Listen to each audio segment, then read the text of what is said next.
নিচে না আরে মেয়ে ওদের দাম আগুন সব এটাই চলে তাই লসুদের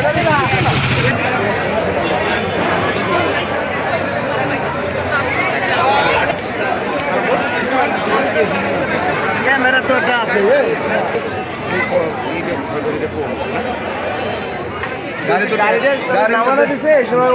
ওই সময় কেমন ধরছে আল্লাহ জানে ওই গাড়ি বাইরে যে ওই পর্যন্ত গেছে বাইরেতে যে জায়গা গাড়িটা বলছে সুমন মোল্লার গাড়ি সুমন মোল্লার আজ কোন আনবে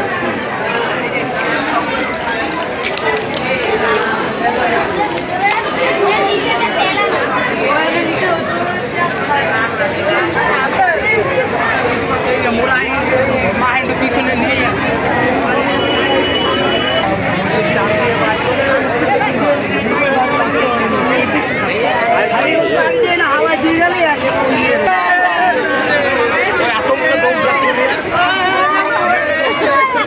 মালিকের সাথে কথা বলে আমরা জানতে পেরেছি যে এখানে তেল যখন নদী থেকে আনলোড করা হয় সেই সময় কোনো কারণে স্পার্কিং বা কোনো বিড়ি সিগারেট বা অন্য কোনো কারণে এখানে ঘটনা ঘটে থাকতে পারে অগ্নিকাণ্ডের। আর বিষয় যেটা এর এই অধিকতর আরও যদি কী কারণে একজাক্টলি হয়েছে এটা জানার জন্য আমরা আসলে অধিকতর তদন্ত সম্পর্কে বলতে পারবো। আর ক্ষয়ক্ষতি পরিমাণ যদি বলেন আমরা এখানে এসে দেখছি যে ওখানে ওই যে লরিতে অগ্নিকাণ্ডের ঘটনা ঘটছে এখানে আমরা জানতে পেরেছি ড্রাইভারের মারফত এখানে অকটেন পেট্রোল ডিজেল মিলে 3টা চেম্বারে প্রায় 7,000 লিটার জ্বালানি আছে আর কি। তো এর আপনারা দেখতে পাচ্ছেন জ্বালানি পেট্রোল ডিজেল অকটেন সবগুলো ওখানে আছে, বাট তার বাইরে যেটা চোয়ানো ছিল শিপিং অবস্থায় ছিল সেটা অগ্নিকাণ্ড ছিল, এবং টায়ার দেখছিলেন সেই টায়ার অগ্নিকাণ্ড ছিল, আর বাকি তেল ওখানে অক্ষত আছে। আর এখানে যে স্টোরেজ যেটা আছে স্টোরেজ তেল কত আছে আমরা জানি না এখন পর্যন্ত, স্টোরেজটাও অক্ষত আছে।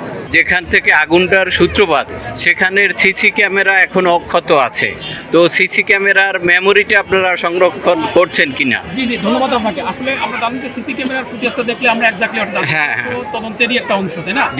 এটা যেহেতু আমরা ফায়ার সার্ভিস, এটা যদি কোনো কমিটি উপজেলা প্রশাসন কর্তৃক বা জেলা প্রশাসন কর্তৃক কোনো কমিটি হয় তাহলে আমরা ওই কমিটির সদস্য হিসেবে যারা আইনশৃঙ্খলা রক্ষাকারী বাহিনী আছেন তারা এটা ক্যাপচার করে এটা দেখতে পারবে যে আসলে এক্স্যাক্টলি কী কারণে অগ্নিকাণ্ড ঘটতে পারে। বাট আমরা যেটা আমি প্রথমে বলছি প্রাথমিকভাবে ধারণা করছি কোনো স্পার্কিং কোনো আগুন হতে পারে।